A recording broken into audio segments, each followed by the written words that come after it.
oneness with herself. It's like her shadows are falling off her eyes. Can you see how she glitters? Searching and locking every connection as though it was written. Now that's how to be an African queen, to talk bold in silence, to walk unafraid, to ooze of love, love, love, without saying a word. Keep it pale. Pepea. Yani keep it pale. Pepea. Yani keep it pale. Pepea.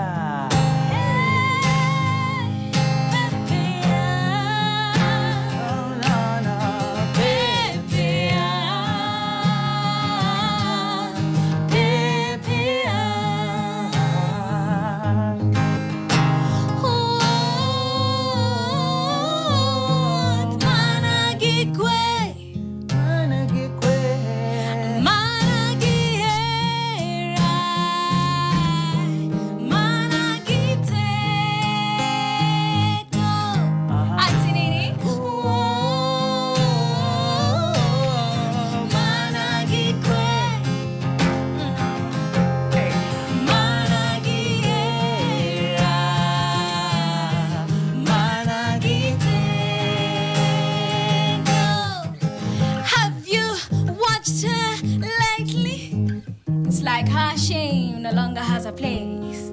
She wears her scars with a proudly to the name. This I call bravery. I found feast among my bullies. This I call bear.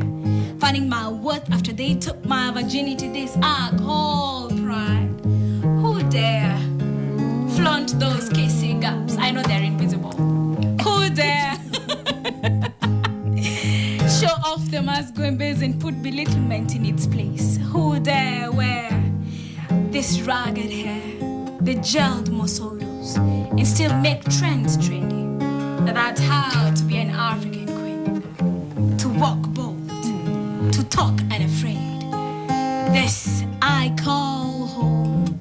I found hope in our own world.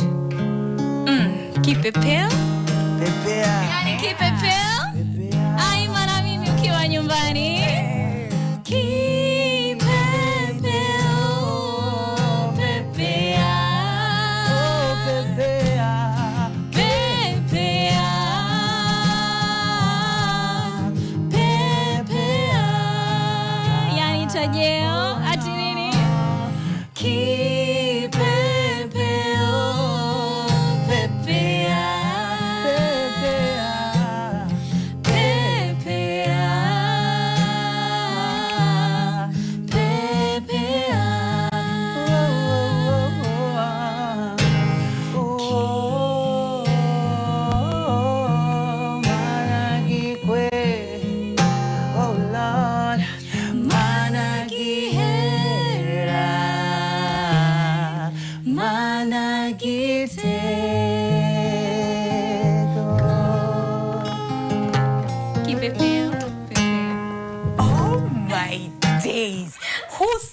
You this morning. You want us to cry? You better. That was beautiful. Thank you. Thank you so much. Listen, what a way to start the show. Hi, welcome. Wow, I have goosebumps all the, look at my hands. This is beautiful. That is such a lovely piece. Thank you so much for making the time to join us. Hey, I don't even know what to say. I want to say, keep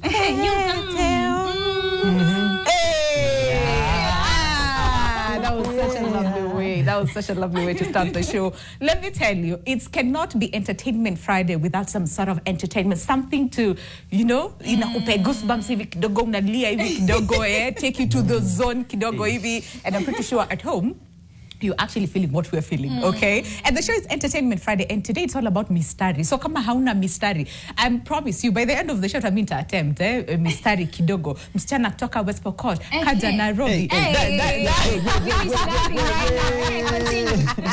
I'll do better before we end the show. And it's all about Mistari Mizani, right here on Entertainment Friday, and we're looking at the art of not only spoken word, but also music. And we have amazing guests lined up. Leni ndo tumeanza tumeanza hata hatujafanya anything ndo tu tumeanza and we're feeling this way, all right? And in case you're wondering how ni akina nani, well, on my immediate right we have Spontaneous the poet. Ooh. And she is a spoken word artist, she is a poet, duh.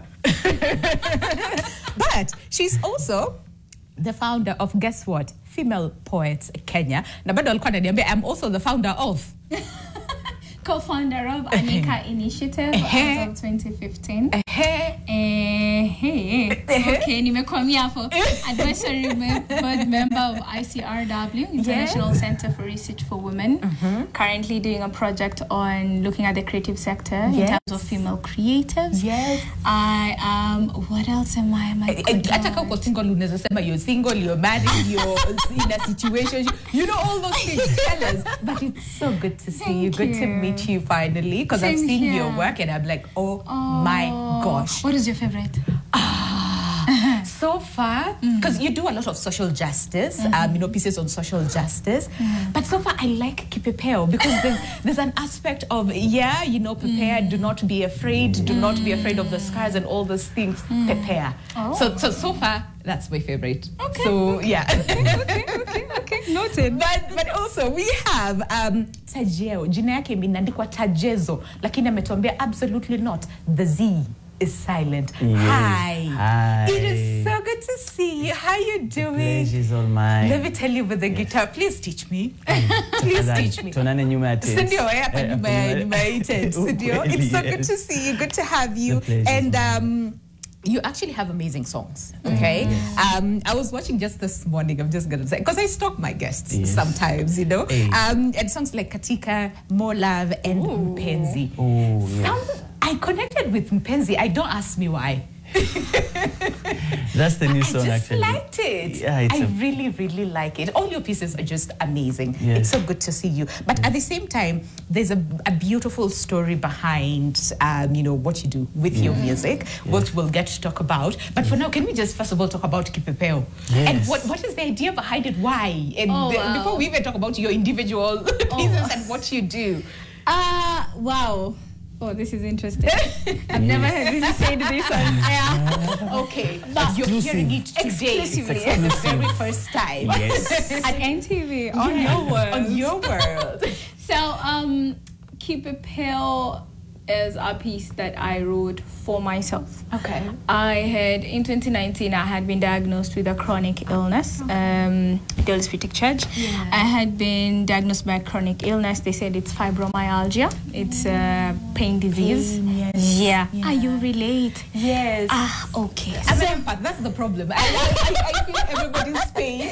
But yes, I know about fibromyalgia, so I understand when you say yeah. So the whole, the depressive moments, of course, the suicidal ideations, you look at a lot. Yeah. And I remember it was during a fellowship we did called Give the Woman Her Flowers by Sitawa Namwale. Yeah. She was saying, would you write something for yourself? Ooh, and I just remembered, and I figured it would be nice to get out of this whole, you know, sadness and whatnot. Yes. So Kipepeo came in as a form of just reminding myself that life is beautiful. Absolutely. That you are of course a sum of your scars. Yes, and they're beautiful because that's what they make you who you are. Look at my face. What's happening with my face? I know. Okay, continue. I'm sorry. It's okay. So even in the first line, like Kipepeo, prepare, it's just, you know, like appreciate who you are, and it's okay. It's okay to be in whichever space you're in. Yeah. Like when I say, have you seen her lately? It's like her reflection is in oneness with herself. Yeah. It's not just the acceptance. It's like her shadows are falling off her eyes. Like finally, amidst the darkness that you are experiencing now, there's so much light in it. And then parts and bits of it in terms of bravery, having the feast and fighting. It's just, laying yourself bare and acknowledging that, okay, I lost, okay, so sexual violation, okay, but that doesn't define who you are. But then now I'm in the future when I'm saying your ragged hair, your gelled mosodos, just a reminder that your African identity is very key, you know, and there's nothing wrong with just being exactly who you are. I really like that. I really like that. Ooh, yes. I really like that because, again, in a world where, and both of you are very young, so in this world where there's a lot of emphasis and push for perfection, but I like what this piece is saying. Listen, there's no such thing as perfection. We have scars. We need to embrace and not run away from our scars, but embrace our scars. But also understand that they are beautiful. They are beautiful. They are what make you. I really like that. I really, really like that. Now I'm about to cry. You. And also when you look at it, it's a bit different from what you usually do, right? Yes. Actually, it's funny because most of the people go on my YouTube channel. Just like, yo, you're a whole... Yeah, we see this. You're ready for work, combat mode, you know. But there's, because I am also into art therapy a lot. I'm an art therapist. So there are pieces of mine that you'll experience in spaces of mental health, wellness. They're fun. I have fun pieces, guys. I have fun pieces. It's not all sad. I can be fun. And I'm very approachable. Yes, she is. I'm a baby. Isn't that though like the beauty of owning your individuality? Because there's so many facets to we as a people. There's the fun side, there's the serious, there's the sad reality. The conservative and that's beautiful. Embracing all those facets of what makes you who you are. What? Yes, I'm glad you mentioned that because. So I'll be celebrating my 10 years as a spoken word artist, career-wise. When? 29th November. It's actually World Female Human Rights Defenders Day. But the beauty is I'll be launching a book, and my book literally has every part of myself. Looking forward to that. I'll be interested to actually read it. And get to connect with you beyond here. But thank you so much for sharing. First, I'm just going to ask, how are you? Are you comfortable? Because I know with fibromyalgia, it's like constant pain. Now, God is faithful, God is good. God is faithful. I'm even here. Yes. That's a big deal. And that's we celebrate that. Whole blessing. We celebrate that. And thank you really for making the time. Okay. Tajel. Now I'm confusing between the J and the Z. So which one is silent? The Z. That's how you spell. The Z is the silent. Now, beyond this amazing self and the talents, that we see with the guitar and how you go deep into it and the amazing music that you produce, there is a story. Okay? Can we go back? Because what I read about you, because like I said, I'm a stalker for my guests. So if I go deeper, I am sorry, but can't help it. So your story is, and based on what I read was, your musical journey began around 2011. And this is after you were diagnosed with epilepsy, is it? 2011. 2011, okay, that is what I read. Maybe they lied. Okay, but okay, you tell us. Wow, I'm really young. Like 2011, that is when I was born. Okay, maybe it's not you. Okay, go. I was in Form 1, actually, I think Form 1. 2011. No, I was in Class 8, I think. Wait, what? Yes. Where were you in 2011? Wait, don't ask. Don't ask. Do not ask. I was a responsible citizen. Oh, you had turned 18. Yeah, responsible citizen. No, let's go beyond your beautiful story. Forget what we read. I was diagnosed with epilepsy, I think, when I was younger than actually Class 8. I was, I think, in Class 4. Class 4, okay. Yeah, and it was kind of a shock to all of us, the family, everyone, because it was something that it's not been there before in our places. Like, we don't know anyone who has it. All right. So we started out as going to... It was actually funny. The first time I had my first convulsion, the big Jack Mall Caesar, I was alone, actually. I was with no one at all in the house, and I think I was playing with some cars there, and yeah, that's how I felt the first time. I tried to explain what had happened, But hata sijui nilisema tu nasikia tu nimeanguka nikapoteza. Nilisikia like the way you know how a CD is inapoteza its lines like inapoteza like everything, kila kitu inapoteza. That's how I remember. That's the last thing nakumbuka. Kila kitu ilienda slow, then ikapotea, then ikaamka again. But it was a little bit painful the nini kusikia nika unakandwa kila mahali. So I explained that the first time to my parents. They were like, "Ay, hiyo ni nini? Ni uchawi? What is happening?" Yeah, because now nobody in your family has it. So yeah, it happened again the second time. Now it was an alarming now. It was an alarm. So we went to the hospital. They told them, you know, kijana anaanguka kidogo mara ya kwanza ya pili. And the doctor said maybe he's hungry ama maybe ayuko sawa, maybe ni maji ama something like that. So they didn't like go deep into it because I was still young. So sikuwa najua hata explain aje. The third time it happened when they were there now and they now saw it and was like, inajua ni nini. I've seen it happen before. And yeah, so we started that journey taking the medicines and stuff at that time. And you know, at that time actually I started doing music when I was done with my high school, 2017. That's when I started now doing all these beautiful things. I taught myself the guitar and everything. Oh, you did? Self-taught? Yes. Nice. This is self-taught. Yeah. So, I think around Form 3 there is when now I was like really depressed with everything with life, because now I understand what I'm going through. I'm epileptic, you know, fast forwarding to that time now. I'm trying to fit in because now there's stigmatization kila mahali. Ule akona uchawi, ule anapitianga wachawi, because you know epilepsy has this norm behind it because you can't explain it. And it's an ugly disease. Most people like to say it like that. So the first thing they would say, uwe merogwa, uwe kono chani. Unajua umesome uko shule, ushago uko ndani sasa. They know that. Aende sijui wapi kwa mchawi fulani, sijui kuna nyoka ndani yake. You know all those myths. So I remember we went to a really big doctor. I won't mention his name. Even him, he was like, I can see it, but I can't see where it's from, like aina origin. It's just there, but it's sioni wapi natuonesha the cause alikuwa nayo. So I took my medicines till nilifika point. Now I think it's like seven years I haven't had those seizures. I'm good. I'm playing the guitar. I think music rescued me. I can say that. So ilinitoa from that point.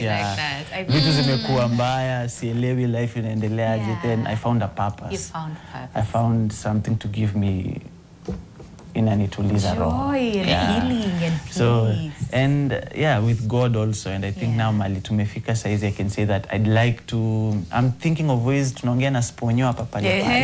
Sponyo, she's a founder of, hizo lote. Nataka anisaidie how I can channel this maybe and maybe help someone else who feels like maybe anataka to give up, anataka maybe feel things are going against his or her odds. I feel like there's always light at the end of the tunnel, and I'm living proof. And here you are, both of you, despite living proof. Yes. It's very interesting. You guys because now I'm like, oh my gosh, I'm gonna cry. But it's because of your beautiful stories that you did not let pain, you know, or whatever was said, uchawi sijui ni nini, bring you down. But if anything, use that to fuel that and help you find purpose and healing, and also helping so many other people out there. I really like that. Enough for the sappy stuff. Let's talk about what you guys are doing now. Because we have to find the history of what, you know, how all this started.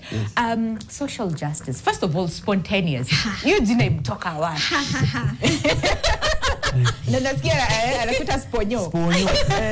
Funny enough, my friends call me Sponyo. Really? But see when the Sponyo and Sponyo. I know.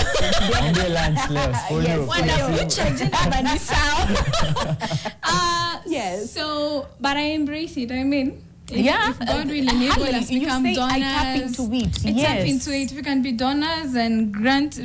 Why not? Why not? You know, and help people out there. Why not? Why not? So spontaneous. 2013. I've done poetry since 1998. Wow. Yeah, I was in class 2 by that time. But then I have grown. The first time I actually interacted with spoken word poetry was in 2013. All right. And I remember one Oyatsi, our mentor, asking us to come up with names. Okay. So I figured, because I'm Rachel Stephanie, Ray Steph will do. And they're like, that's so plain, you know? Yeah. So I remember I was with a friend of mine he called himself Enigma Creative. Wow, he's a poet. And we took time, like from 8 o'clock to around 3 p.m. just figuring out a name. And eventually, I think I left. I went to go and do something, and he was like, you know, you're very spontaneous. And I was like, why have we been looking for the name?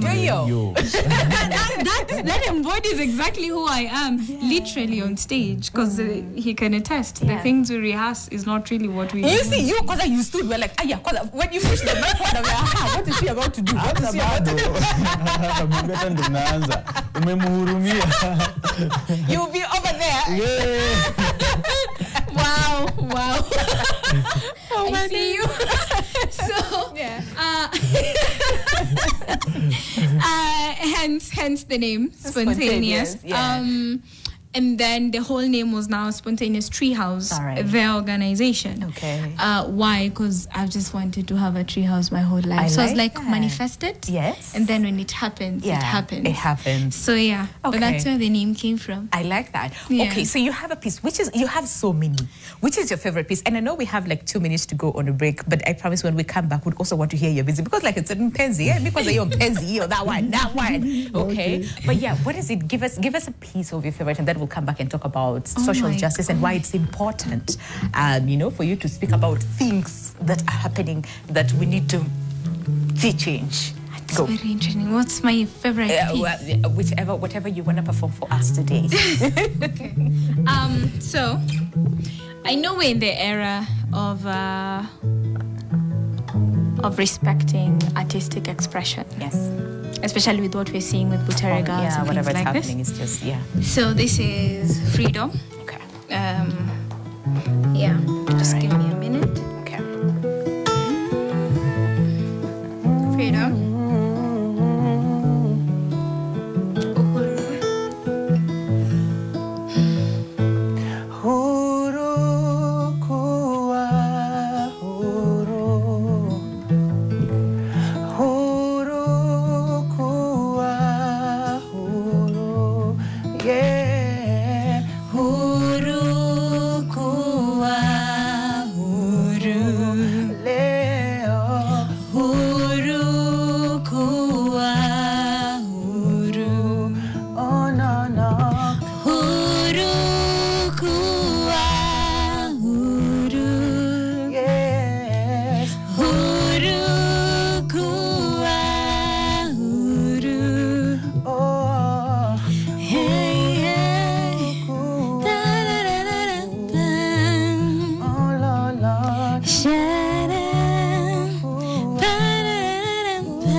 I used to wear my hair long before I became, long before the pollen grains met the ovaries and I became.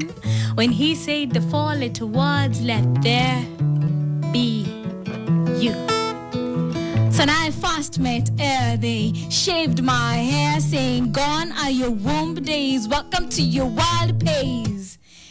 And I screamed, freedom, freedom, freedom, kuwa huru, huru, kuwa huru, huru, kuwa huru. You see, I have seen the light shine in the corners of the struggles. I have seen darkness raid in these streets of mischief. And then I have seen the wind clear the chaff. And finally, freedom in its majestic walks. I have met minds like yours that refute slavery. I have seen the young echo the old echo their own, the old fool their own, and then I have seen us live through our ancestors, their feet. I have seen them, the likes of Wangari Maathai, the likes of Martha Karua, the likes of Rosa Parks, the likes of Njeri Mwangi, the likes of Nerima Wako, the likes of Zaha Now, the likes of Jody Kaberia, the likes of you here. The list is endless. The likes of you watching. I have watched you. So Wakenya, msichoke. Wakenya msilale, lale lale, Wakenya msilale, bado mapambano, mapambano, mapambano, bado mapambano, mapambano, mapambano, bado mapambano, mapambano, mapambano, bado mapambano.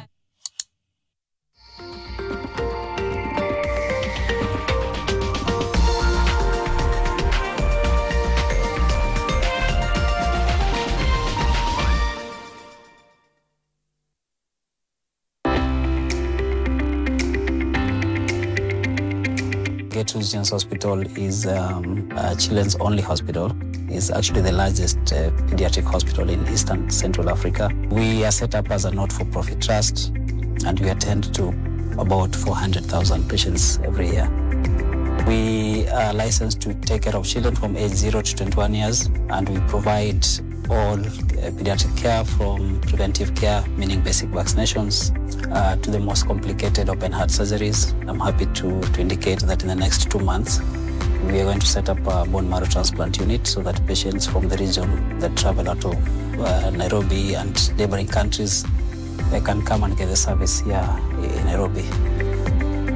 People involved in policy in healthcare, people involved in healthcare provision, people involved in supply chain, procurement of products and consumables, medication, surgical, people involved in healthcare financing, and people involved in HRH for health, as many of those should attend the summit, because it provides, in my view, an opportunity to have a conversation which evaluates what challenges we have, appreciates what milestones we've made.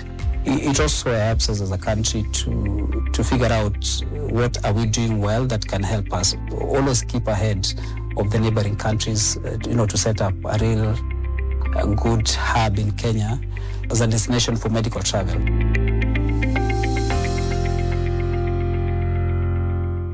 There are things that you will find you have sorted out just by sitting here. Hallelujah. Things being sorted out while you are sitting. Hallelujah. That is our God. Hallelujah. That is the awesomeness of this God. And you're going to get to know him more and more and more and more.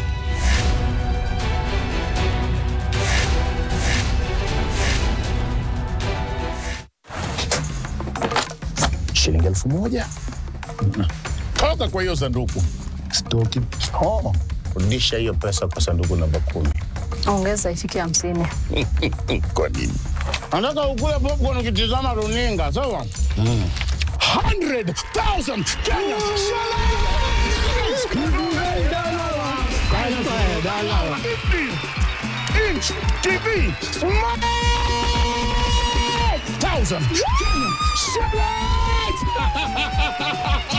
Yes.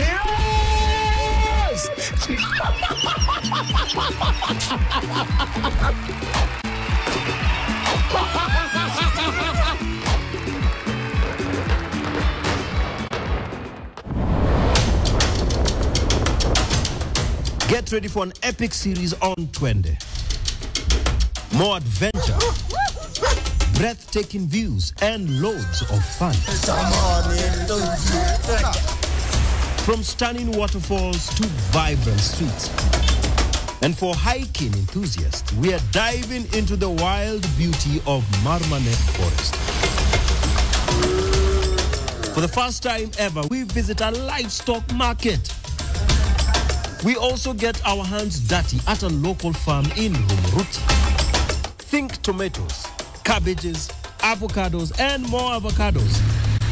This series is packed with excitement, adventure, and the incredible spirit of our people. This is an adventure like no other, filled with laughter, discovery, and unforgettable experiences. Every Sunday, only on NTV.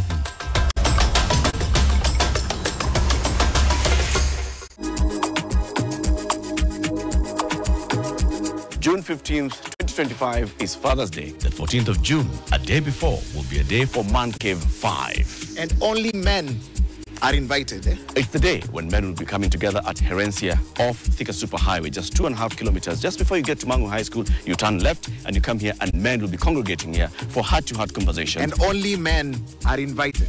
Yeah, men will be sitting down and having one-to-one conversations. I will be one of the MCs, and my colleague Brian Aseli from Nation FM will be the other MC. And men will be sitting down so we can just talk heart-to-heart. And only men are invited. Yeah, only men are invited. Buy your tickets today on kenyabuzz.com.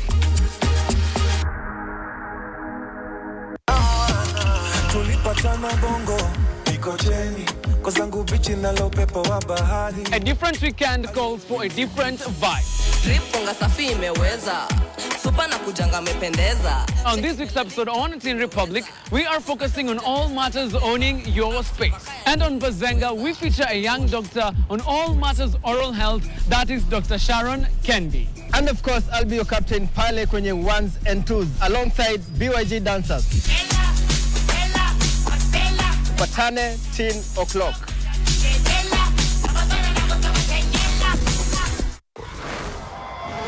Stay in the game with Sport On. Catch exclusive interviews with top sports personalities on the interviews of the day. To smile and enjoy running. Updates on happenings in different sports fields across Kenya and around the world. And trending moments on the timeline. Relive the action with our recap of the weekend. And don't forget the shot of the weekend. Highlighting the most epic play. Sport On, your weekly dose of sports entertainment. Every Monday night at 9:30 p.m. on NTV.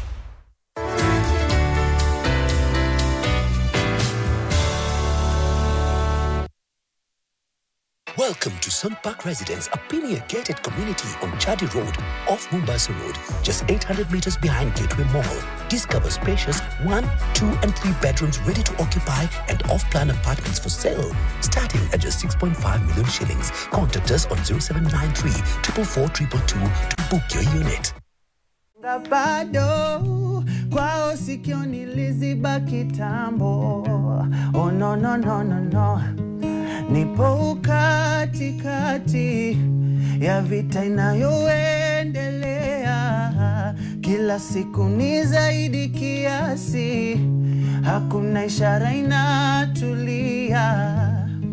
Kwangu ujana inara, kambanisha ikaza sana. Imani napotea, maswali bado kujibiwa no. Niambie nini unadai, unadai oh. Niambie nini sijatry oh. Niambie nini unadai, unadai oh. Niambie nini sijatry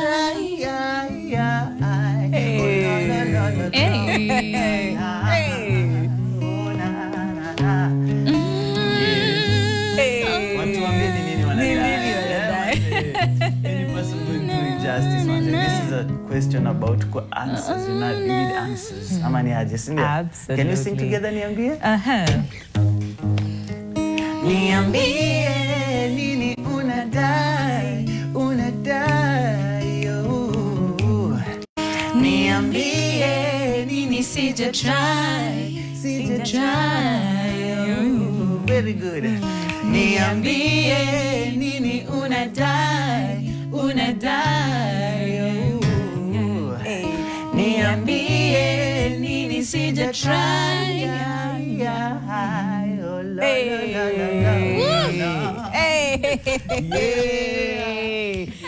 Wow. Moment I'm going to ask that again. Wow. I like that. And I like the fact that now we're seeing a lot of young people coming in and saying, listen, this is our country, this is our future, and we're going to fight for it. That is such a beautiful piece. What was the inspiration behind it? Yeah, you know, shout out to Willie Oweba. Actually, we are Yay, doing this song together. Hi, we had Willie on the show some time back. Yes. We met with Willie. I think I wrote this song, I think 2 years ago, and it has been there. Yani, is that those kind of songs? Yeah. When una feel vitu ziko like pressed sana, and then you want answers because the chorus is like, I don't know who should like, because now the politicians, the political class have their own like kind of segment pale wanakanga, na sisi kama wananchi tuko kwetu pale, and then there's God, and then there's just everything everywhere. Now you want answers as a youth. Unajua unataka nitafuta do, kila mtu anatafuta do, but hakuna auelewi nini happen. So I thought about this song sana because funny thing, this song I wrote it while I was half asleep. Niliamka saa 9, iliniamsha, like I woke up and took my guitar and just started playing. It's so divine. This song I usually nikiambia everyone how I wrote this song, inakonga kwangu mysterious. Then I Willie called, akaniambia bro, nimekuja Nairobi. Sasa mimi maisha ya Nairobi nataka unishikilie kidogo tufanye muziki pamoja. Willie nikushikilia ama wewe unishikilie? So he called me for a show. I think some few months ago ilikuwa hapa Kenya Law Society, they had a gig, and then he told me, check it bro, ebu come tufanye piece flani. And Willie is so funny. Pole bro, chanchome. Willie hata kwambia tu rehearse. Willie hata kwambia weka nikaa sponyo hapa. Hata hili sponyo tunaifanya hapa nje. Willie ni kama uko sawa, best sawa, tunaingia hiyo stage. So tumefika, and I was like, okay, I have a friend of mine called Shazi. Shazi Music. She's a very, very good singer. Yeye ndo amenifundisha actually kuimba. Oh, I like that. So I called her. Nikamwambia cheki, kuna ka gig nimeitiwa hapa bana, kana kado fulani na nataka kwenda kuimba ile ngoma yangu ile niambie. Kasema let's meet up, twende tuifanye, kwa sababu hata na kitu ya kufanya hiyo siku. Tukaenda. Tukafika, Willie akatuambia bedhe niko na piece, sikizeni hii piece, mniambia tuimbe nini hapa. So like akaimba piece hapo before kuingia stage. So akapiga piece. So you had to. Sasa sisi tukaimba hiyo wimbo, nikaimba hii song tukiwa na Shazi. Nasema hii song na piece yangu bas, and that was it. See, spontaneous. I know things work. I know. Yeah. I like that. Yeah. 1 week tukaingia studio and we recorded it, and that's it. Very soon inakuja. I think June 25th ndio atai-release ama atatuambia tu, but it's a really beautiful song. I like it. It's such a beautiful and powerful piece, and thank you for performing it for us today. And listen, in the spirit of social justice, we're also let me tell you, if you've watched her pieces, unashanga huyu mtoto mdogo, hii yote nini natoka wapi huko ndani somewhere. Ska Poetry is here with us this morning. Hi. How you doing? Fine, it's good to see you. I was stalking again, like I always stalk, and I come across your piece and I'm like, oh my gosh. Which one do you want to perform for us? And first of all, how did you even get into social justice? I think I got into social justice. Like, I think when we talk about social justice, we try to make it such a big thing. Truly, it's just everybody should eat, everybody should sleep in a nice place, and everybody should have access to health. When it comes down to it, that's all it is. That's all that so for me, how I got into it is just the belief that every human being is entitled to adequate care. Whether it's for school, whether it's medical, whether it's economical, we're just entitled to have a life that dignifies our humanity. And I think at the core of my social justice is that. I believe everyone should be equal. So true. Absolutely. Okay, what piece? Because I was like, do you want to do the Palestine Congo? She's like, well, what do you have? What do you have for us this morning? Well, there's a particular piece that I feel over the last few... Well, I performed it for the first time just a couple of weeks ago, and I feel like it's really been... Still fresh. It's still fresh, and it's really resonating with people, and so that is the piece that I would like to perform for you today. Go. The stage is yours. Thank you. So, should I...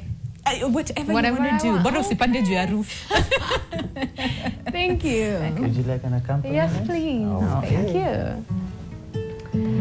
When they talk about women, they talk more about our bodies than our soul, our essence, ourselves.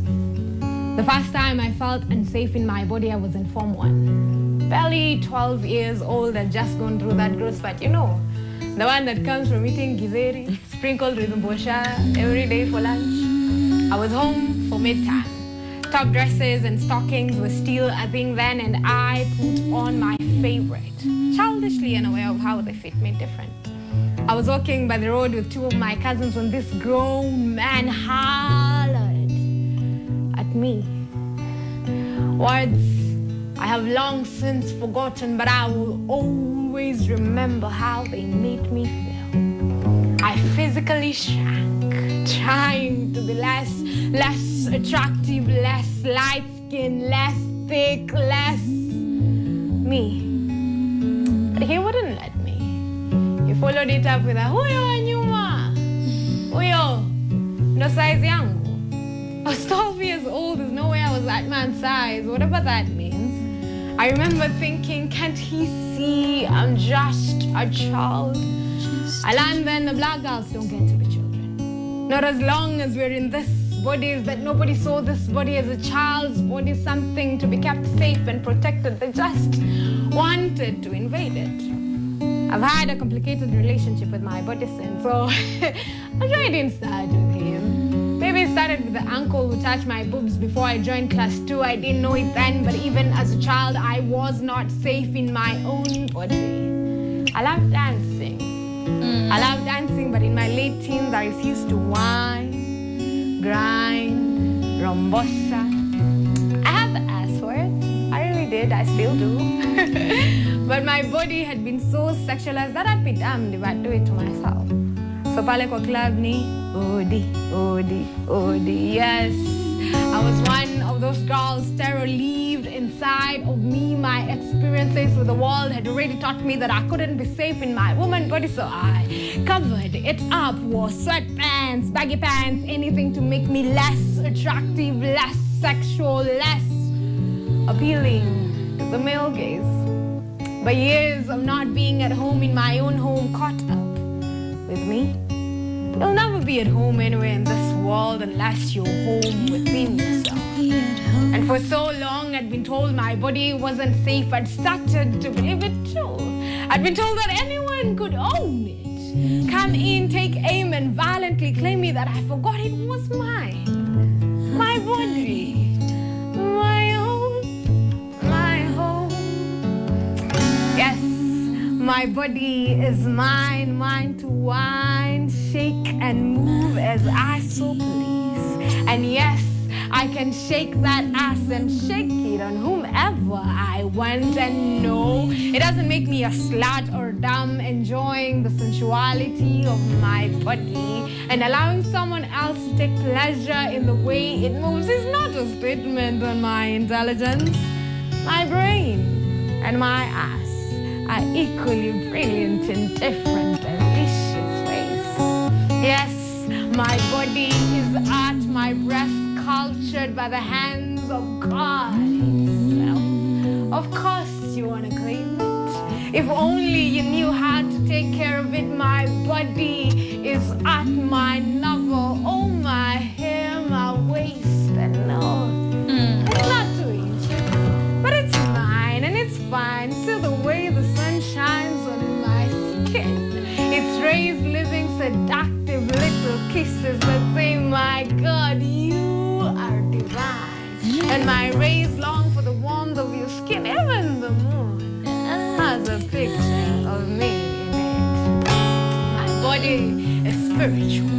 It purges death from inside of it in blood, demanding time to fill the walls of this world. My body is spiritual, trying to love this broken world into healing. I was made in the image and likeness of God, and like the Holy Spirit, I'm gentle.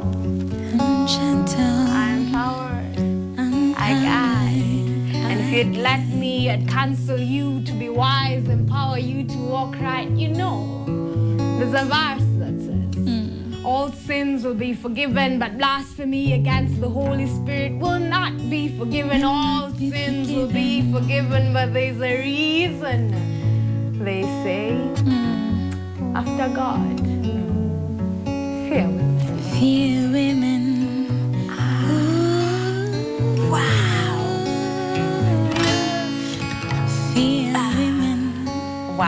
Oh my God, it's a lot. I'm trying to process, and my brain is like, that is such a powerful piece. And I like how you're very strong and also gentle. I really, really like that. Listen, we need to go on a break in like 2 minutes. And now I don't know what to do and finish this part. But in like 10 seconds as we close this part, what power would you say poetry and spoken word and music holds in not just, well, expressing who we are and how we feel, but also enforce and bring change? And I'm going to start with you. Because wow. I think for me, I would say art in general connects to the parts of ourselves that is a part of the universe. Yes. Yeah.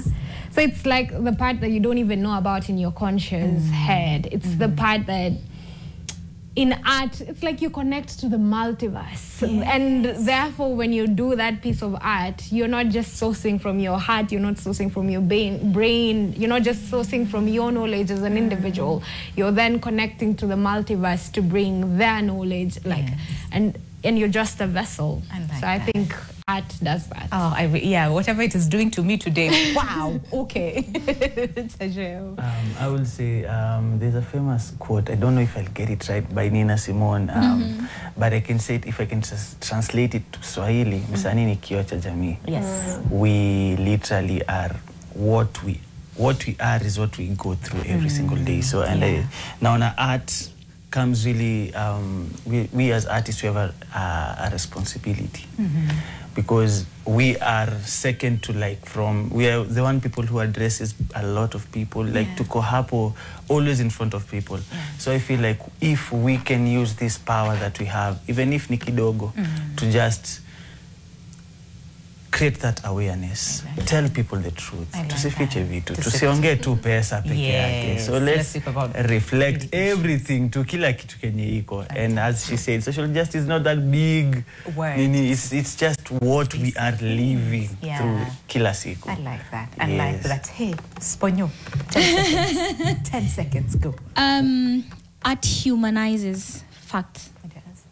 You know, when you think about policies that are being created right now, through the use of art, then you're able to connect with the heart. All right. You know, I have seen art transcend through research. When you're talking about the impact of artivism on, say, police brutality, I have seen art question leadership, and right now Butere Girls is a very clear reality of what art can do. Yes. I have seen art unify. Courtesy of art, we now have Female Poets Kenya in existence, and we're able to work with fellow artists to bring, to have conversations, real conversations, and above all, beyond the fear. It's the art that brings in the confidence. And that's it. Enough said. Mic drop. Okay. But there was a piece that you were to perform as we go on a break. Yeah, we had started. We had started. Tumalize. And then we go on a break. Okay.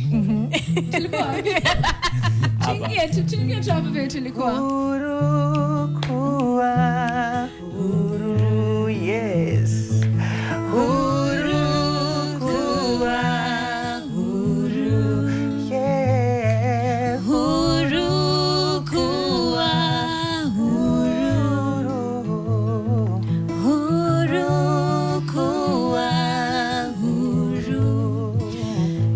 Seen you pace through to win over hunger. I have seen you stage sex tracks to unify a country. I have watched you with your broken codes chant the songs of liberation. When we lose our fear, they lose their power. When we lose our fear, they lose their power. When we lose our fear, they lose their power. I have watched you. I have watched you pass through the guns. I have seen you. I have seen you choke and still take a bit of water and still a Colgate at a time and still march on that front line. I have seen you. I have watched you roll down that ground. Mwache amefanya nini? Mwache amefanya nini? Mwache. I have watched you because freedom knows no shame. Freedom walks in the streets naked. Freedom knows no shame. Freedom speaks boldly amidst asking yourself if you're going to be alive the next season. Freedom. huru, kuwa huru. I remember there was a time my mom used to tell me, Ray, usionge na nguvu sana, words have ears. It's funny, years later, my friends call me Sponyo, Sponty. Kuwa careful. We pray that you don't get blasted on the boards. Free Spontaneous the poet, missing person Spontaneous the poet. But it's funny because now that's the reality of our time. But I have seen the light, Scar. I have watched the light shine in the corners of struggle. I have seen people dance even amidst the quagmires of our lifetime. You see, freedom knows no bounds. Freedom is not a respecter of evil. Freedom knows no cage. It oozes off our veins. Freedom demands an audience. Freedom knows what confidence is. Freedom is your voice in spaces where things are thick. Freedom is the honesty in your thinness. Freedom is when we live free amidst the fear of dying. Freedom is when we live free amidst the fear of dying. So huru, kuwa huru. Kuwa, kuwa, kuwa. Yani kuwa, kuwa, kuwa, kuwa, kuwa, kuwa.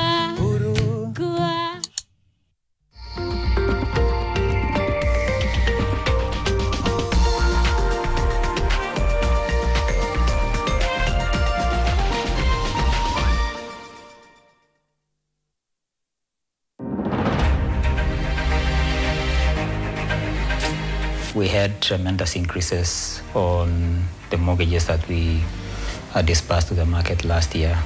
We did, almost 5 billion out, and that in itself is a significant increase. In our view, we think the markets are beginning to have a correction. At the moment, the short-term rates are single digit, which is great. If the same trend continues for the medium-term bonds, then certainly by the end of the year we'll have more clarity.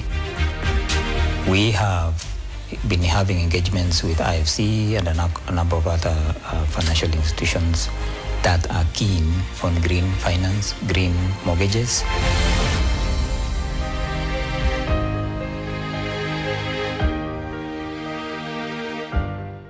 Want to know the biggest story of the week? Do not worry. The Weekly Review got you covered. For in-depth analysis of politics, business, governance, as well as social issues, The Weekly Review covers it all. For well-researched, exclusive and investigative content, read The Weekly Review every Sunday in the Sunday Nation.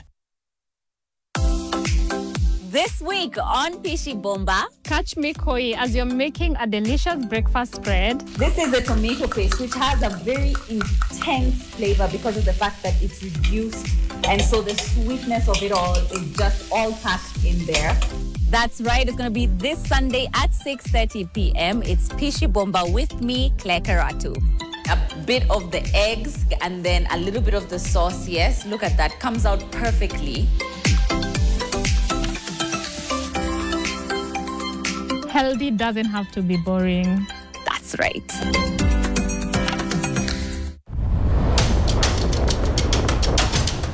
Get ready for an epic series on Twende. More adventure, breathtaking views, and loads of fun. From stunning waterfalls to vibrant streets. And for hiking enthusiasts, we are diving into the wild beauty of Marmanet Forest. For the first time ever, we visit a livestock market.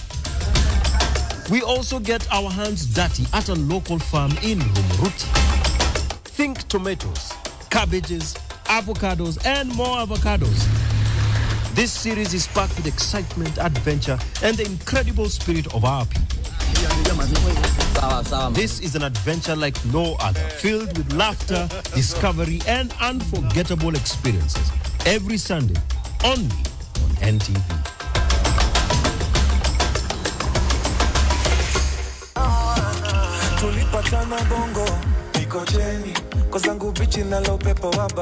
A different weekend calls for a different vibe. On this week's episode on Teen Republic, we are focusing on all matters owning your space. And on Bazenga, we feature a young doctor on all matters oral health, that is Dr. Sharon Kendi. And of course, I'll be your captain pale kwenye ones and twos alongside BYG dancers. Patane, 10 o'clock.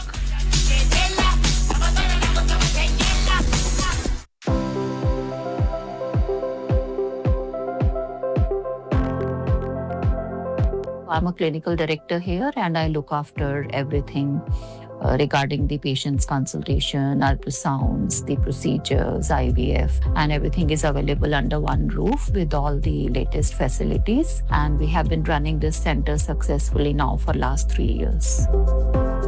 There are a lot of tubal blockage cases which require IVF because once the tubes are blocked, they cannot have natural pregnancy. So a lot of people don't know that it's available. And then there are a lot of other issues like the young girls who are studying and who are delaying pregnancy for whatever reasons. We want to create awareness amongst them that the egg freezing is a very good thing to stop the biological clock. We decided to participate in this because we wanted to create awareness amongst the people as well as the health professionals that the sexual health and the treatments for infertility, etc., the advanced treatments and the specialized doctors are available in their country. Everybody should attend this kind of health summits so that they are aware about the things that are available. We want to basically offer them treatments at the affordable prices so that they can have their families and they can live happily.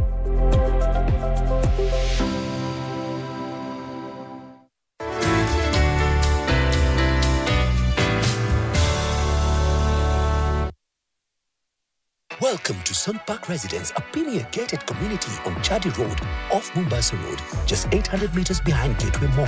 Discover spacious 1, 2 and 3 bedrooms ready to occupy and off-plan apartments for sale, starting at just 6.5 million shillings. Contact us on 0793 444 222 to book your unit.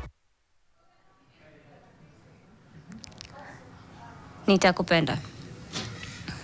Take a risk. I am not saying I am a risk, darling. I am more than a risk. I am the magic that comes with sunrise. I am the seduction that tingles the sky when the sun is aroused. I'm not saying I am a risk. Darling, I am more than a risk.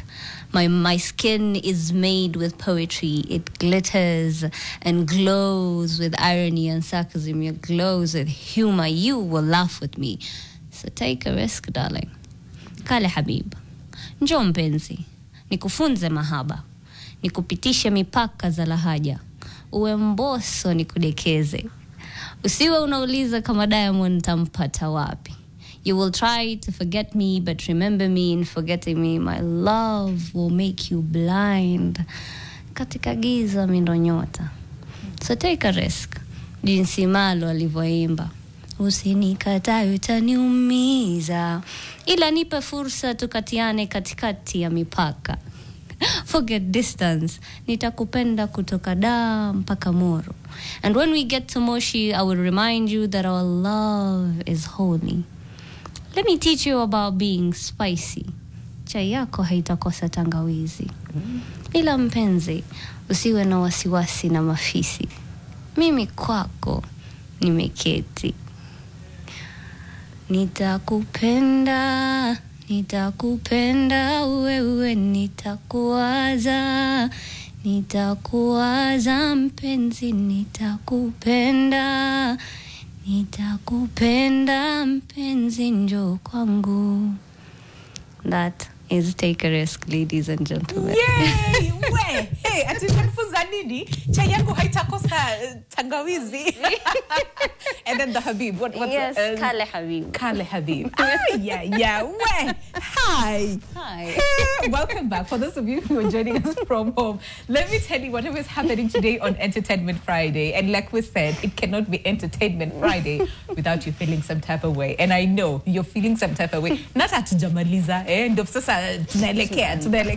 but let me tell you, you've made time for us to come here and tell us about Mapenzi. But aside from Mapenzi, there's also a deeper side, and that is as far as mental health is concerned. But before we talk about that, say hi to the people. Binti Aisha, she is a spoken word artist, joining us today on Entertainment Friday. Now my mind is like all over the place. On Entertainment Friday, say hi to the people, tell them the love for poetry, ilianzia, lini ilianzia, because you also told me you used to write songs. Yes. But let's go way back. When did this all start? It started in primary. Okay. I used to love to write songs, or rather read books and then write songs. But back then I used to write Islamic songs. They're called anasheeds. And they used to keep me going, or keep me motivated, or keep me happy.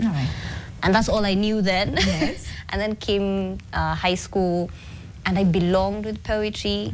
I used to wonder how people don't decipher poems as fast. And I found one beautiful, beautiful English teacher who encouraged me, asked me to write more and more. And I started writing poetry. Got into uni, and I started scribbling them in the corners of my books. And that's how I got into it. I think it's because I belonged. It made me feel at home. And you are told when you feel at home, you are home. What else do you want? What else do you want if you feel home? I like that. So what is it about poetry? Because I know you said you find peace, you feel home. But aside from that, what is it in terms of the power that it holds? Because, you know, if someone looks at you at face value, they'll be like, oh, she's like shy. And then you start talking, I'm like, hey, I think poetry is everything every person in the world should discover. It's beauty, it's magic, it's healing, it's expression. It's me, basically, if I were to put it in very simple language. So everything I write is everything I am, and everything I am is everything poetry. So, so it's just you. Yes. Oh, I really like that. I really do like that. Now, mental health. Why? I think it's one of the biggest things I've had a problem with in terms of people understanding, people expressing, and people talking about, especially my community. And I was diagnosed sometime back in 2021 with depression and anxiety, and it's been quite a difficult journey. To one, not understanding what it was, you've never heard of it, to suddenly being told, oh, this is what you have.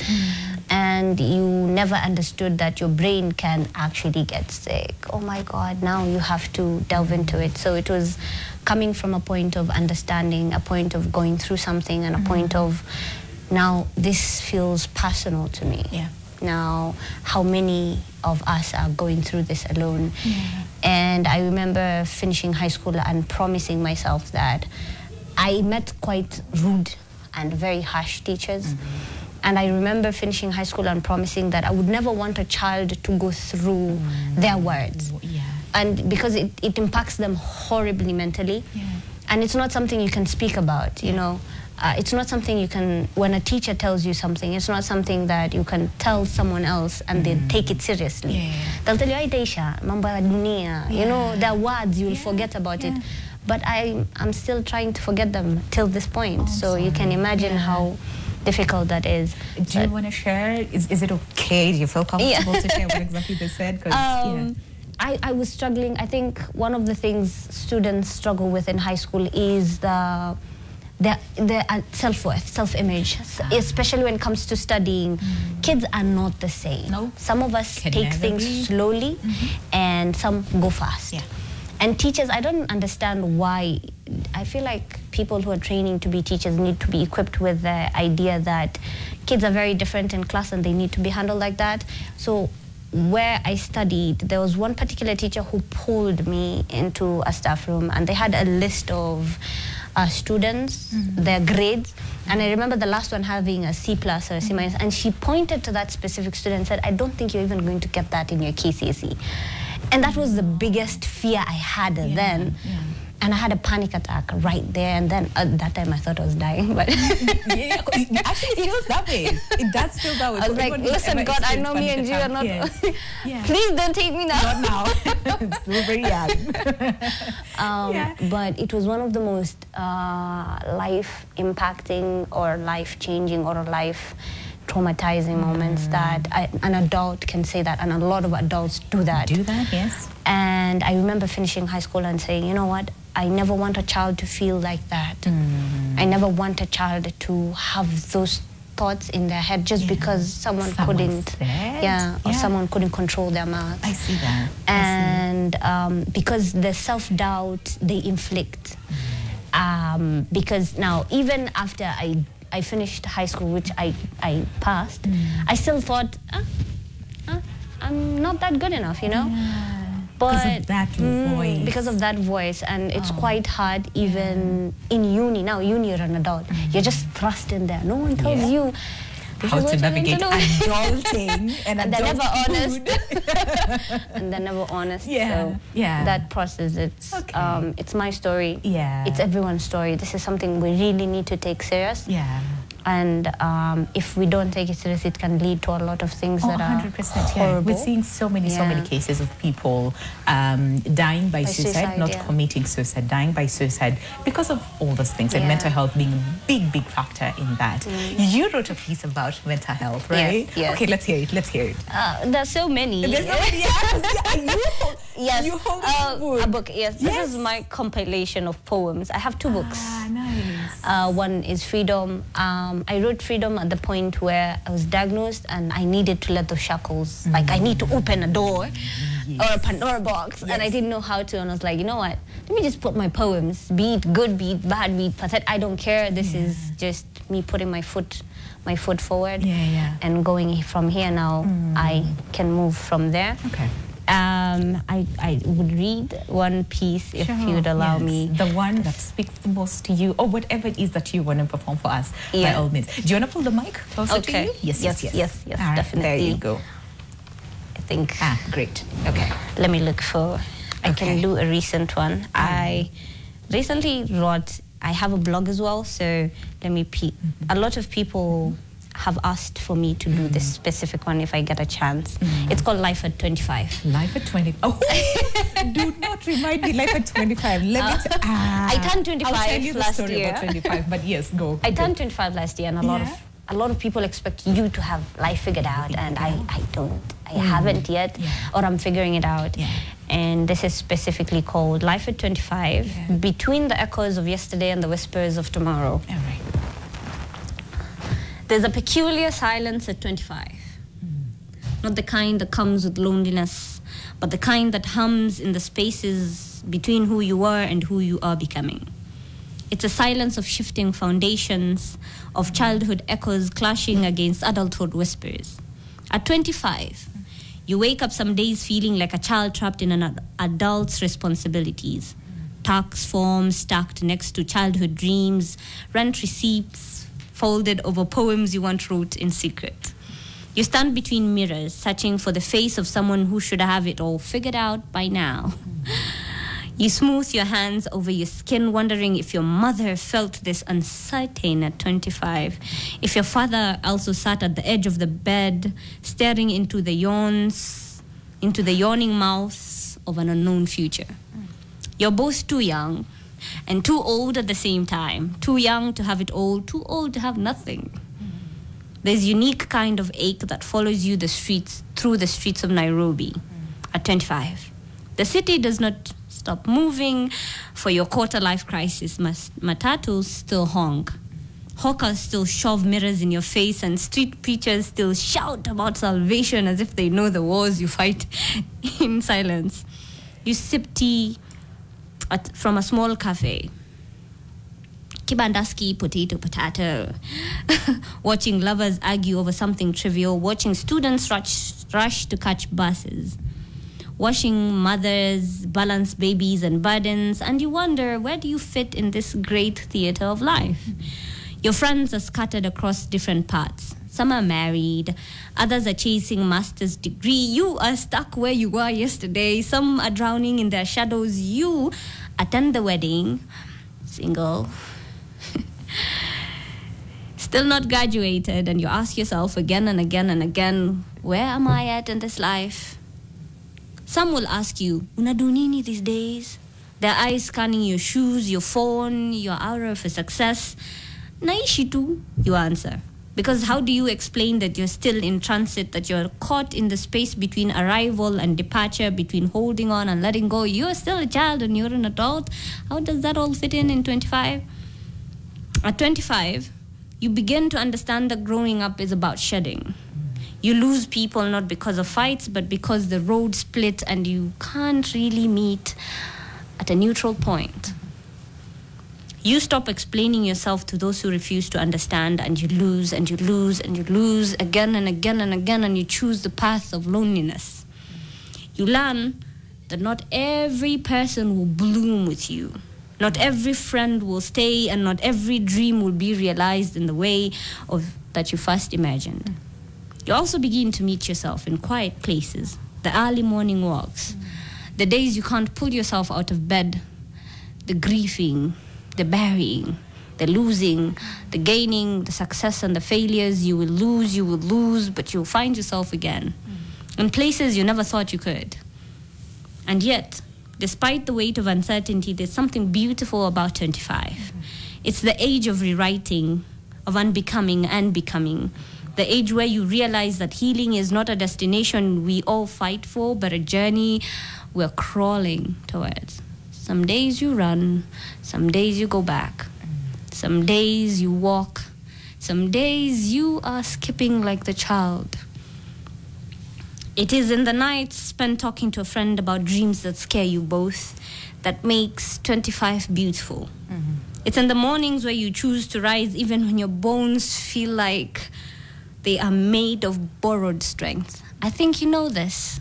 The days that you don't want to talk to anyone, that you want to pull your blanket over your head and say, enough, God, enough. Or grant me your wisdom and your strength because I need it right now. But then you feel like you're talking to nobody. Or at least maybe God is busy with other human beings and you are not as important. But 25 is in the realization that the world owes you nothing. Your neighbor owes you nothing, your mother owes you nothing, your friend owes you nothing, you owe yourself everything. So tell me, where do you lie in the echoes of 25? Are you stuck in the journey of yesterday, in who you are, or what you are becoming? Wow. Oh my gosh. You know what? I wish I had this when I was 25. Why? And I will tell you why. I understand. I really connect with everything that you're saying. Yeah. Because 25 was hard. I tell people, like, I am not 25 now, but my 25th year was the hardest. Yeah. But now looking back, I'm like, you know what? It gets better. It gets better. It gets better. So I really wish I had that when I was 25. It's quite hard, I you know, think. and the whole aspect about the shedding and the growing and the confusion in between, because like the quarter life, they call it that way, right? Yeah. So you're like, oh, so I'm not there, but I'm also young, but I also need to have this figured out, but I also still... It's a lot. So that's a beautiful piece to any 25-year-old who's watching us this morning. That is such a beautiful, beautiful piece. Thank you for sharing that. How are you doing now? You're still figuring it out. Let me tell you, we're past 25 and we're still...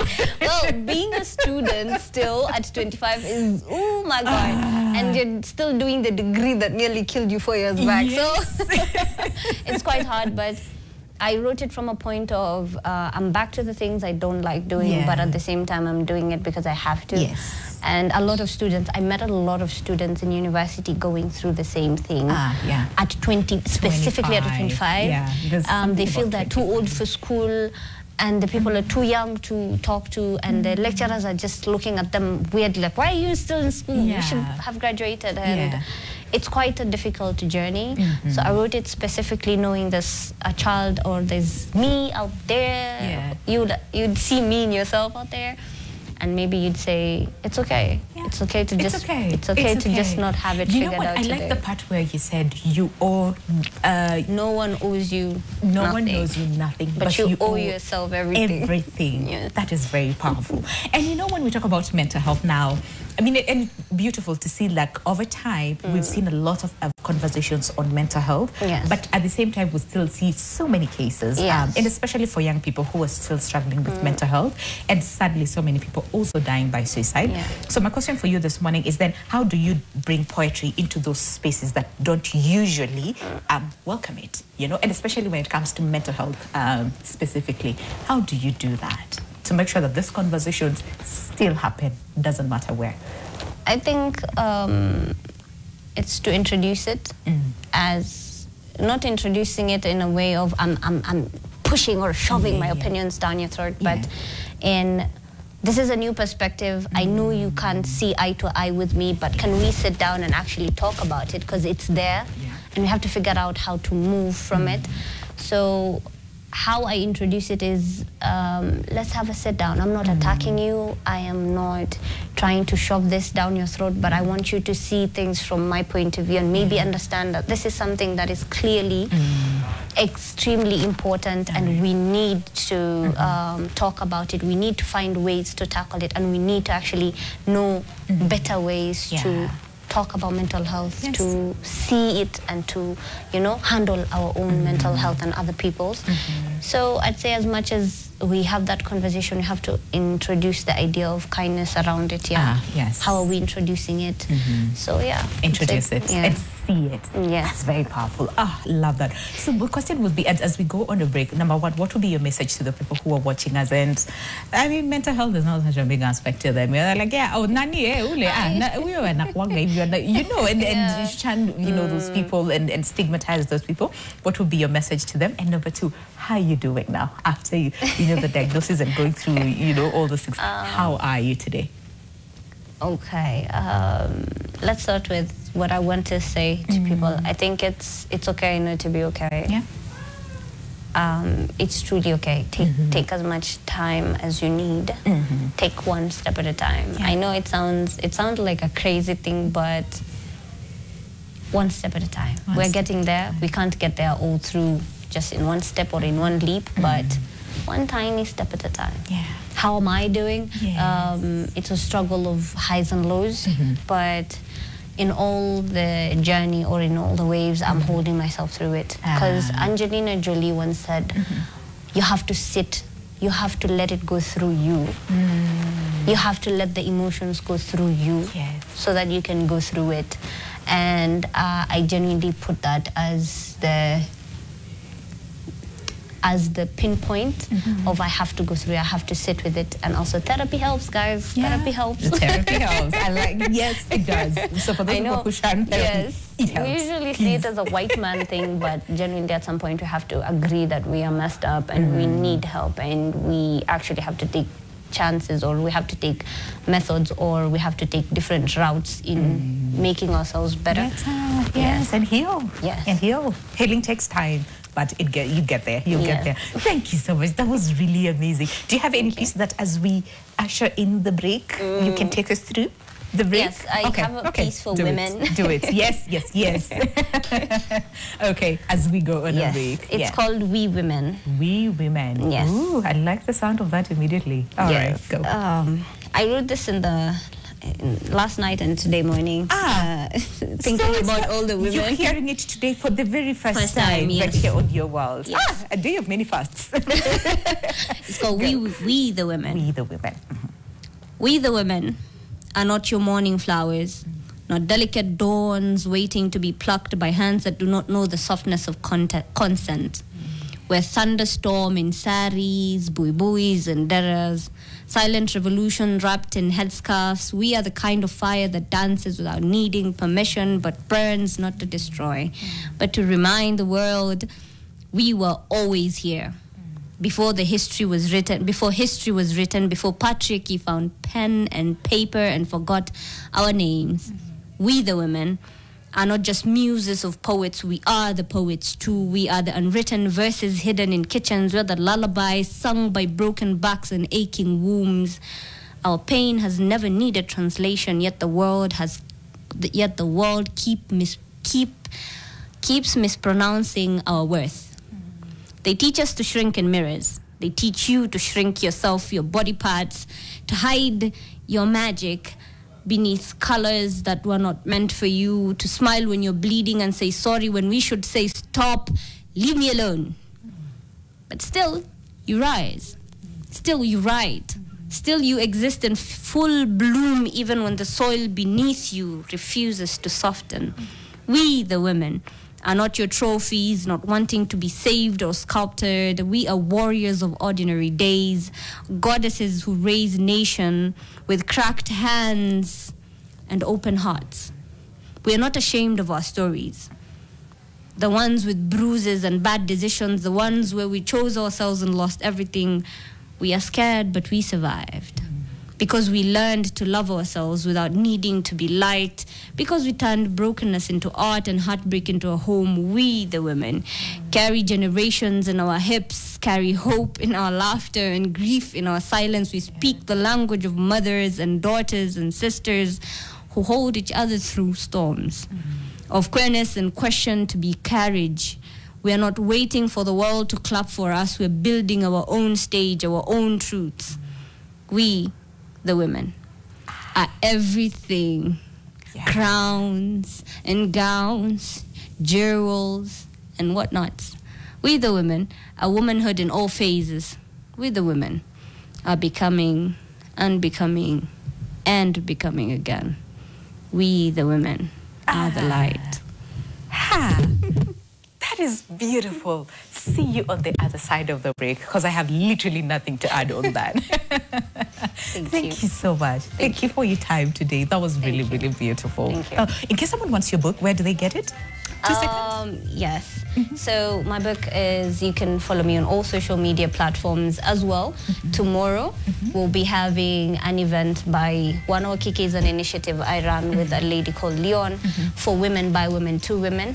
We're having an all-women event tomorrow called Unshackled, where we're having conversations around suicide and breaking suicide and poetry and emotional mapping. Because why not? Yes. Because why not? So follow us on social media at One Hour Kiki and come through tomorrow. Meet women, spaces of sisterhood, and just heal, and also get your copy from Bint Aisha on all social media platforms. Yay. See you on the other you. side. Fantastic. Thank you for coming by Thank today. you so much.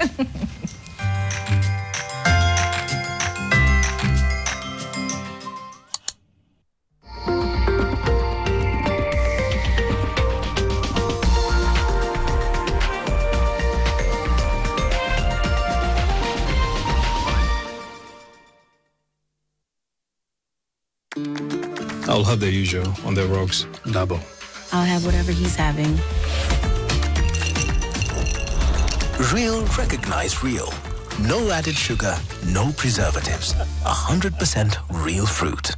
Nations Connect, NTV, and Nation FM presents Revival Camp with Jesus and the Church. An electrifying worship experience like no other. On Sunday, 13th April 2025 at the Mavuno Hill City Church from 2 p.m. to 8 p.m. Join Once More 6 from South Africa. So get up, get up, get up, get up.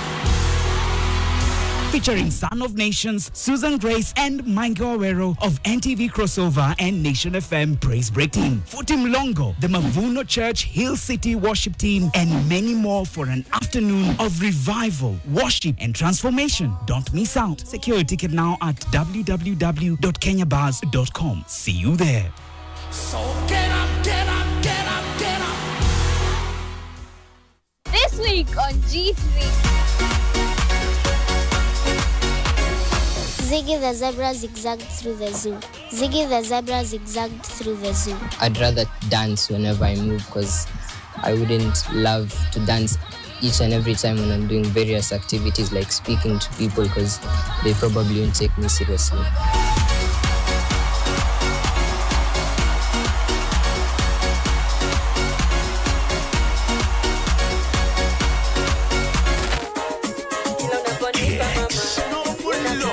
You miss it, you miss out. Looking for some mehe faster than you can say spill the tea? Well, I've got you covered. Con entertainment, you know, we already got the vibe. So I got the beat, my moves ni kwako. Join us for Chocha where the games are wild. Kiss my dumb, right? Gachagua, Kindiki, Sakaja. And of course, kwa na story inspiring ama ngoma noma, send in tutakuwakilisha kama kawa kama dawa. Catch Beats and Buzz Only on NTV. Because it's gonna be mad and crazy.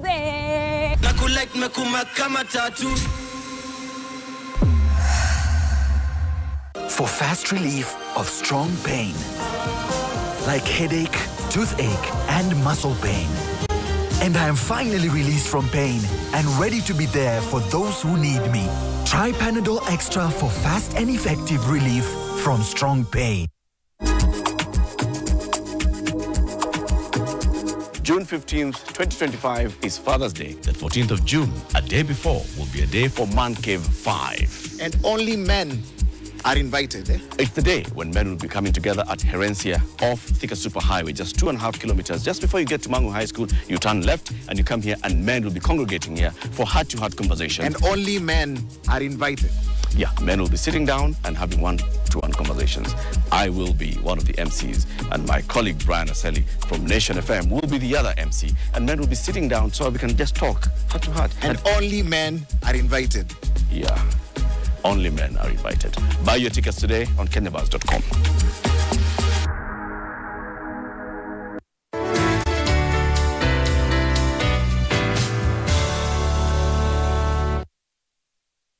Welcome to Sun Park Residence, a premier gated community on Chadi Road, off Mombasa Road, just 800 meters behind Gateway Mall.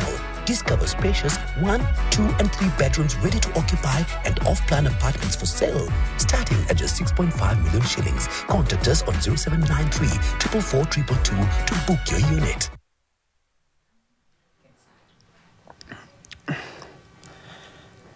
Aya. Mwana. Waadamu umepotoka. Wana, waadamu umepotoka. Ona, damu inapotoka. Mbona, utu unatutoka.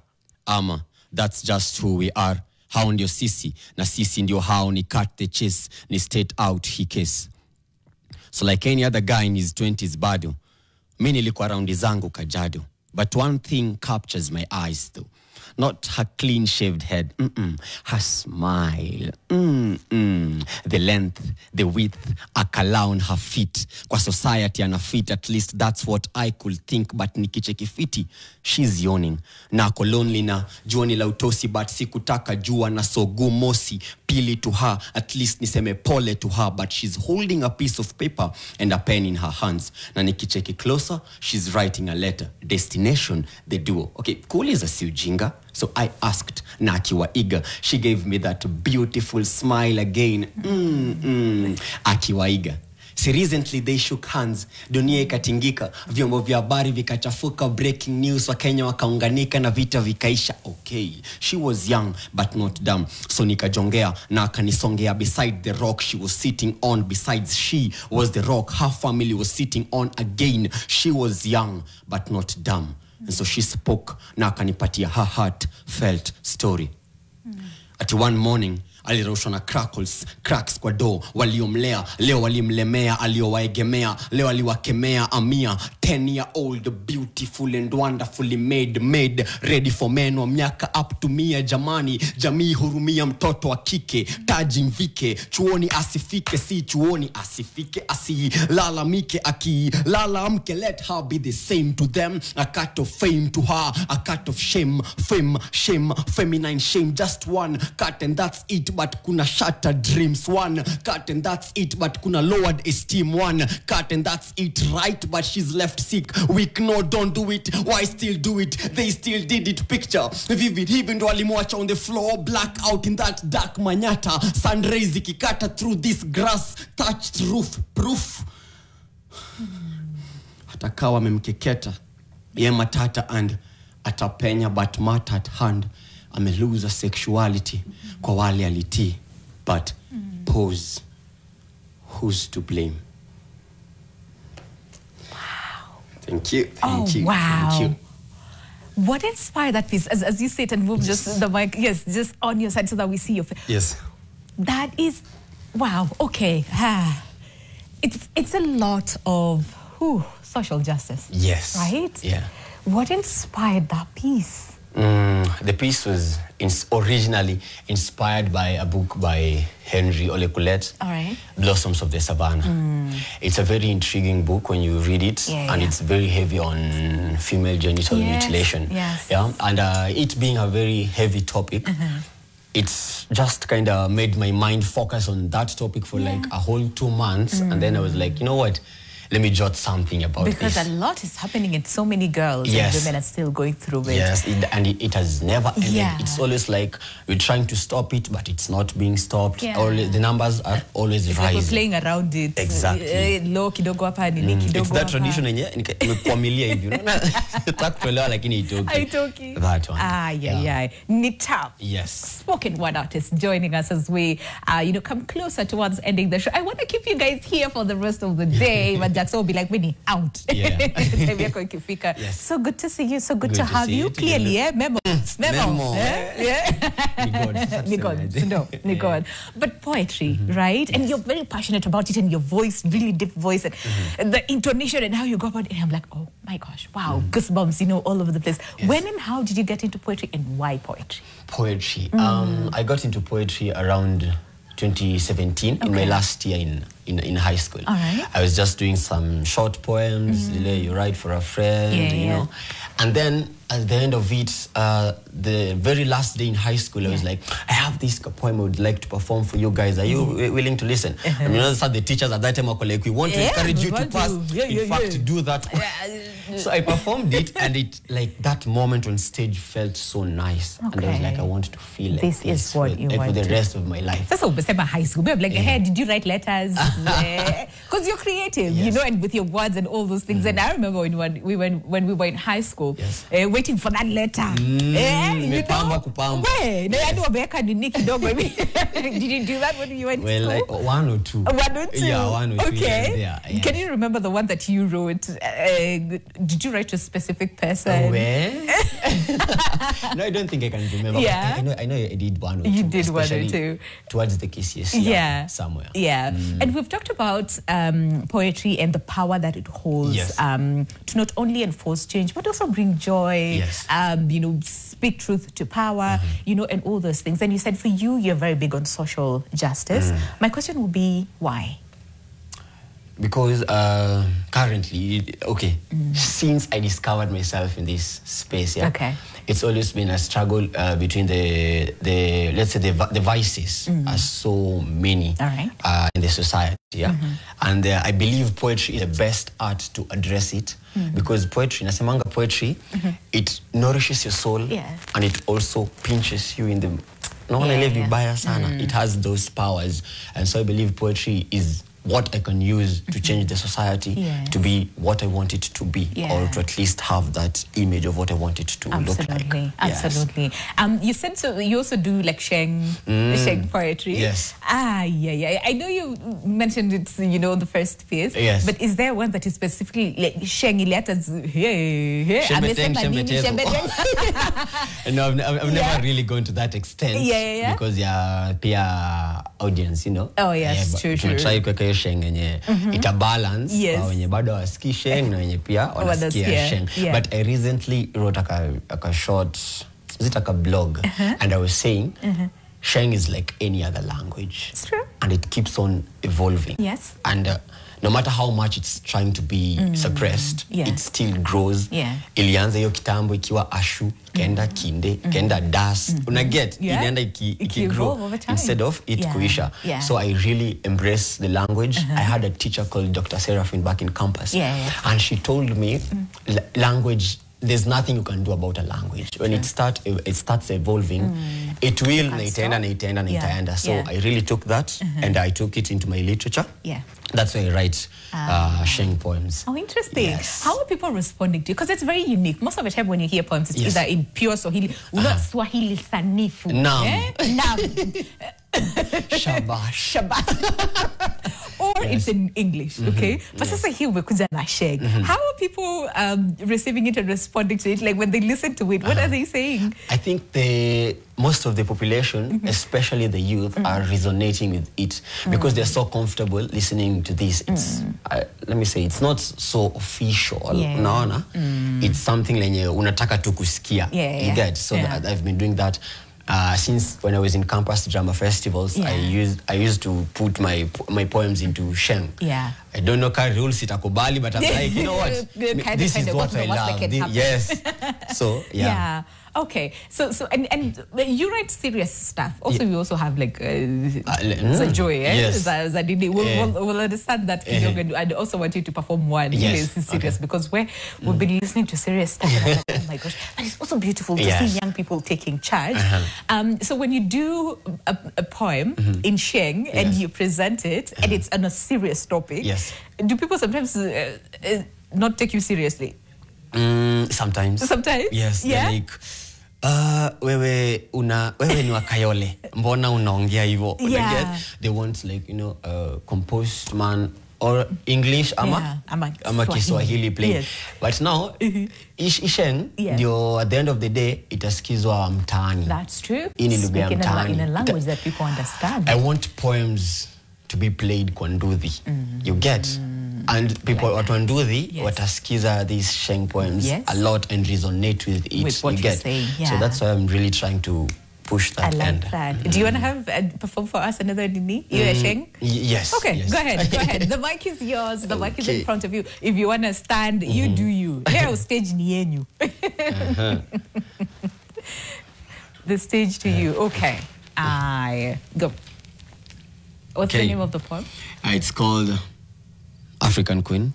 Ooh. Okay, African Queen. All right, the stage is yours. So she's a queen, an African queen, a painting tick on everything from her eyes that shine not that much but just enough. Ka sunset Masai Mara, her nose well placed, pointed na imesimama imara, her smile beautifully carved na her teeth nika white pearls na zimejipanga. Manze bas, ini ile miutakanga, rangi ni ya changarawe na hotness ni ya Sahara. The freshness she serves ni ya Tanganyika to Kenya through na manga. Design angekuwa ngoma, ingekuwa ni club banga, angekuwa movie, ingekuwa ni Wakanda, a work of fiction that leaves you kiwanda. Now her neck, her neck, I guess ndio ilifanya nimkatie juu wase hii ndio ile shingo ya upanga.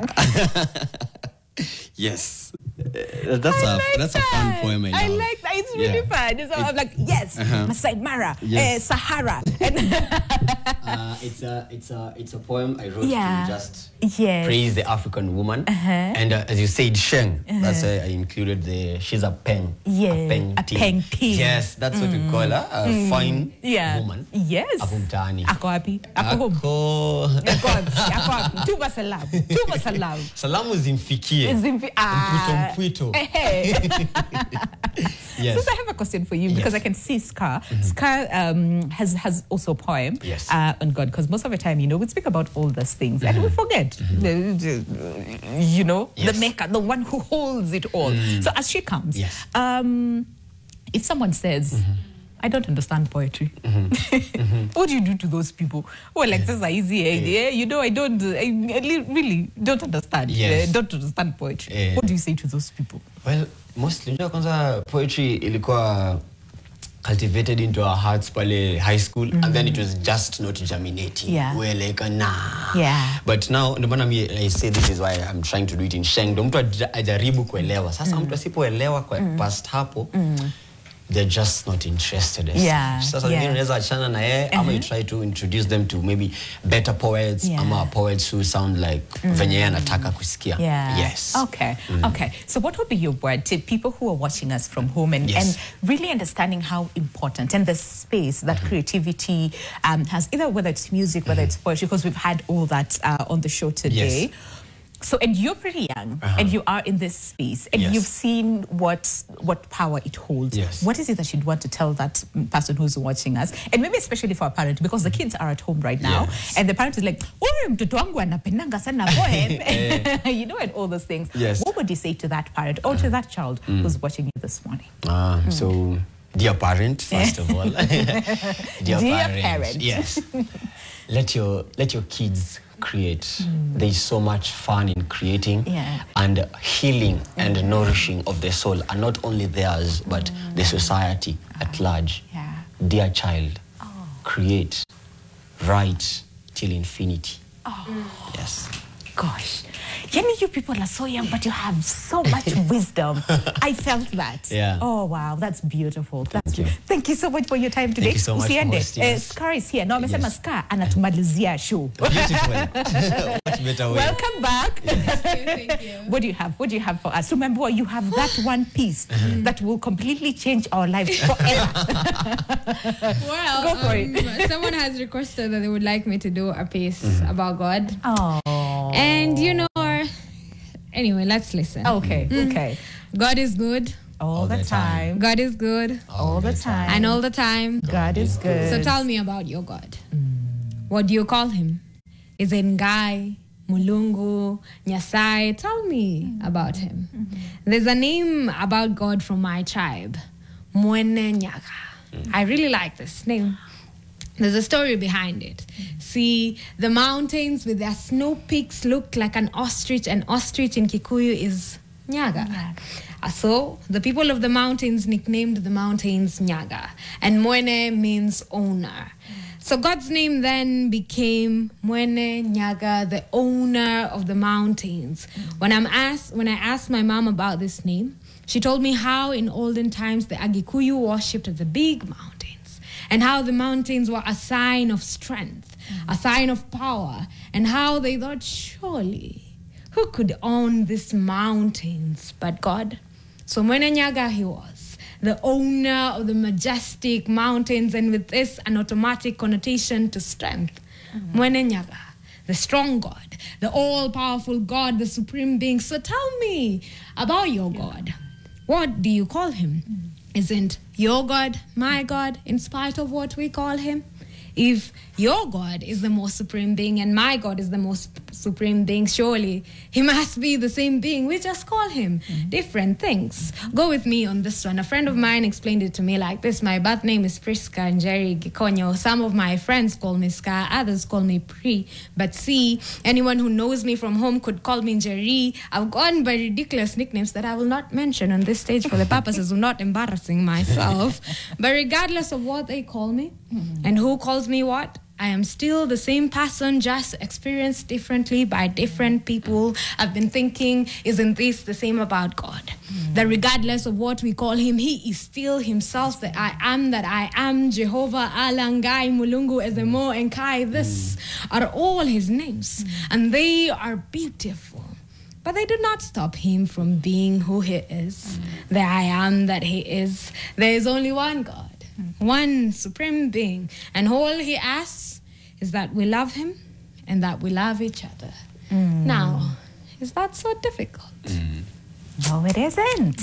And my name is Winnie Lubembe, and at this point, I'm trying to imitate your voice. It's so beautiful, so delicate, so strong. Thank you. Thank you. You guys have made such an amazing show today. And I am here thinking of the number of people who wish to go after their goals, wish to go after what gives them peace, what gives them joy, and for you guys it's poetry. And for all of even the others that we spoke to earlier on some said poetry gives me peace. Another person said poetry is home, to me. So I wonder, what is poetry to you? I asked you this, what is poetry to you? Because that was such an amazing piece. Thank you. There's a line that I wrote. It's one of my poetry. You know the way when we're talking about things, usually quote Nina Simone or you quote someone. I quote some of my poems. So in one of my poetry, I say, if you're ever looking for me, in my poetry, that's where you'll find me. And I think for me, my poetry is the place where I am most authentic, where I am most honest, where I am most real. Like everything falls away and I am the realest person that I am. Like I am me at my core. So I think for me, that's what my poetry does. And then there's another thing, like the place where I feel transcendent, the place where I feel... I think we could even say the place where I feel untouchable is on stage. On stage when I'm performing. I see that. Nothing, no one could touch me. Like I feel like I'm transcending. In that moment, I'm not just Ka. I am your voice. I am telling your story. I am telling my story. Like it's that thing I told you about, tapping into knowledge that isn't even just yours. Suddenly, it's all the sages and the priests and everyone speaking through me. I just feel so out of this world. I like that. So seeing in creatives. So I want to, and I wish we had everybody else come together so that we finish the show. Sujukama, they're still there. But this very interesting game, the ABC game. So singing in creatives. All right. So who wants to go first as we say goodbye to the people watching us? No, you have to explain the game. So from ABC. So you say anything in the alphabet all the way to Z. Say, for example, I would start with A and say, amesema. B, what do you say? Any statement that starts with B, that it has to make sense. Baba yake.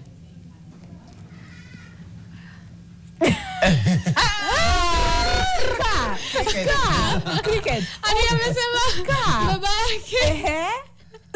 See, what's anything with C? Chakula haiko.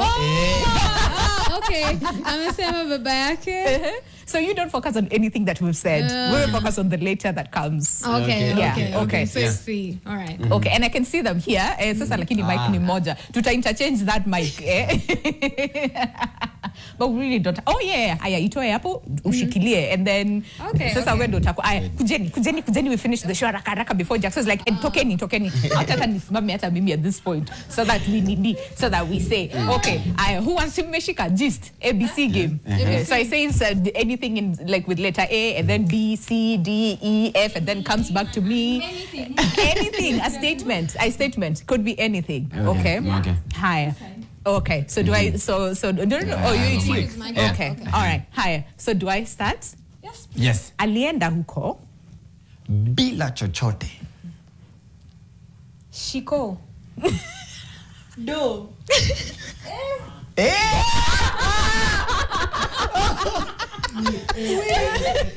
Okay. Finish. Guy Fafa. You? How even? You could say J. Kila mtu. La. Maneno haya si mageni. Naam. Kufikia sasa tumefika mwisho wa kipindi. Wacha niwamalizie because we're doing nonsense. But thank you so much, guys, for coming. We've had so much fun. We've learned so much, but we've also had moments to introspect and really understand each and everything that we do as individuals, what role it plays as far as, creating and enforcing change. So I hope you at home, Pia Melan, okay? So we want to say thank you to this amazing team from Nita, the spoken word artist, Binti Aisha Kopale, Ska Poetry, Tayezo. No, Tajeo. See, the J and the Z. Where, what's that? And Sponyo, aka Spontaneous, the poet. Thank you so much, guys. Ponyo and a buy large, okay? So have yourselves an amazing, amazing day. Enjoy your weekend, and we'll see you on Monday, same time, same place, right here on your wall. Until then, goodbye!